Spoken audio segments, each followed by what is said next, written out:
Hello everyone, hope you're doing well. I thought today we would talk about the Zrínyi I, which obviously is part of the Summer Quest vehicles. It's the only one which you can't get a coupon for, so if you actually want to get access to it, you do have to grind the event, or you have to buy the event, depending on what side you're on. You do get it from the tanker stars. You only need to complete 4 of them out of 10, and it gives you this little premium box with access to some pretty interesting ideas. So the vehicle itself can be found in the Italian tech tree. It's at rank 3 at BR 4.0. And to be honest, when it comes to its overall usability, it has its problems. The main issues being it's a tank destroyer without a turret, and when you don't have a turret, you are always going to be inferior to things which do have a turret, especially if you don't have a lot of armor. And unfortunately, the Zrínyi does not have a lot of armor, only 75mm on the front, which is not enough to really be able to stop anything. So pretty much, even angled, a lot of vehicles are just going to punch straight through you, because the most you can get effective thickness-wise is about 100mm, and most of the meta, medium tanks, and heavy tanks that people use at this BR will be able to punch through any area of it. Even if they can't punch through the front plate, they will punch through the low glacis, because it's only 35mm, and even angled, the most you're going to get is about 50 or 60 at a decent angle before they're going to shoot you in the side. So the armor is not very good. The actual crew placement is not very good. They're all in the front of the vehicle, so it's very easy to take them out. It also has the good old driver and loader next to each other, and the commander and the gunner. So you always want to shoot for the left-hand side of the Zrínyi if it's slightly off angle, and if it isn't off angle and it's looking at you, you want to shoot for the right-hand side. So if you shoot for the right, you take out the gunner, so it can't shoot you back. If you shoot for the left, you hit the driver, so it can't get the gun on the target, and then you finish it off by shooting the gunner. So it's very easy to kill this thing, and also at the same time, from the side, it has no armor on it. You're talking about 25mm, so you'll easily be able to pen that, and then on the top it has 13mm, and since most stuff uses 50 cals, or 20mm Spanos, or 20mm MG151s at this BR, you will just get killed. So its survivability is terrible. It's probably the best way of putting it. The nice thing about it, though, is its transmission. Its transmission is actually pretty good. It seems to accelerate better going backwards than it does going forwards, which is not something that you see in a lot of vehicles in the game. But it does mean that repositioning is quite easy to do in the Zrínyi, and since it's about 20 tons, has a maximum speed of 40 kilometers an hour, it can actually move around pretty quickly.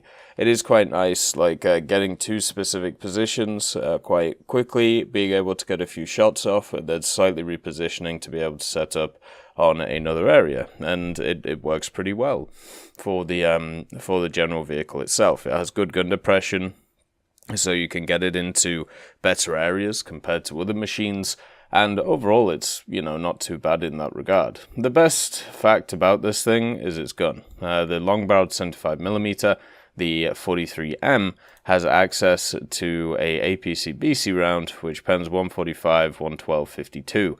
And this can pretty much pen anything that you want it to. It can just annihilate pretty much anything that it finds.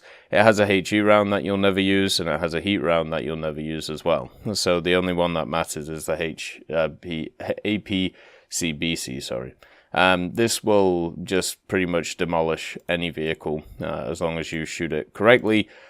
So the gun is super nice on it. The best comparison to this thing is stuff like the Stugs, or stuff such as the Semavente, which you see at 4.7, the 75, 46, 43, which has a really nice gun on it, which actually has incredibly similar stats to the Zrínyi, but the 75, 46, and 43 has a few different things, such as the smoke grenades and all of that good stuff.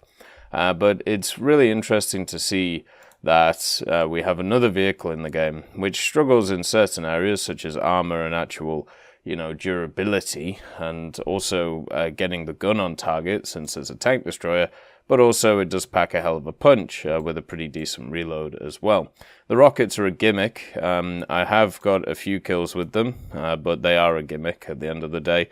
They aren't very useful. They shoot completely straight compared to where your hull is, and also at the same time you can only change their arc slightly. They're useless. They really are not as good as something which I've been playing recently, which is the Object 122 MTMC, the Chinese vehicle, where the Chinese vehicle can shoot its main gun and then use the missiles as a backup for, finishing targets. The Zrínyi rockets are too hard to aim, and also the criteria that you need to be able to get them on target is too big to ever successfully think that they're a good backup for it. So that's a bit of a problem. So in terms of a tank destroyer, it's actually not too bad. But in terms of everything else in the game, because tank destroyers are easily the weakest of the roles, it's still bad because it doesn't have access to a turret, it doesn't have access to artillery, doesn't have access to smokes, doesn't have access to armor on the top, doesn't have access to good survivability, so it can't tank a hit. It's still not a great vehicle. What is nice about it though, and this is something which is very, very nice for Italy in general around this BR, so for dailies and specials, one of the things that crops up quite a lot is destroying SPGs, or using SPGs to destroy things. And for the Zrínyi, it now puts itself part of a very good lineup, which is great for doing those challenges. Getting 24 kills with SPGs. You got the Stug 3G, you have the Sommervente 9053 M41M, and the Breda 501. So you can just stick it in there, and you can, basically use it as a first or second spawn to be able to, get your SPG kills. So there's at least that. If you have a look at other areas, though, such as, is it good to get this thing to grind Italy? I mean, kind of, I suppose. It has okay RP rewards and okay SL rewards, but the Panzer IV-G, which right now is actually in the Battle Pass, is so much better than picking this up. The Panzer IV-G is in the Warbond shop for the Battle Pass right now, the Italian one, and it's sat at 3.7. You can run it with the M4A4 and then run it with the M24. You can do dailies, you can do specials with it, you can do everything with it, and it has slightly higher rewards on it, and it's a hell of a lot better vehicle. It basically gets a similar gun, with a very similar penetration. It has a turret, it has smoke grenades, it has artillery, it has everything, whereas the Zrínyi is high BR and has a lot less than it. I don't think the Zrínyi will go down in BR, because it's very similar to stuff like the Stug 3, but at the same time, I think its usability is very much limited because of its tank destroyer nature. I hope it does mean that we get more vehicles like the Hungarians, more vehicles like the Romanian vehicles, more vehicles from what we would class as minor nations, and hopefully we see them in sub-tech trees instead of just event vehicles. But representation of these things is always nice to see, and also shows how much is around the place. Is the Zrínyi worth the grind?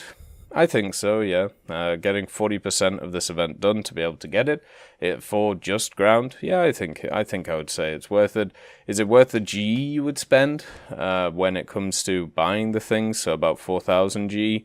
Probably not. If I'm honest with you, once again, I think the Panzer IV-G is a much better option and is way cheaper than that.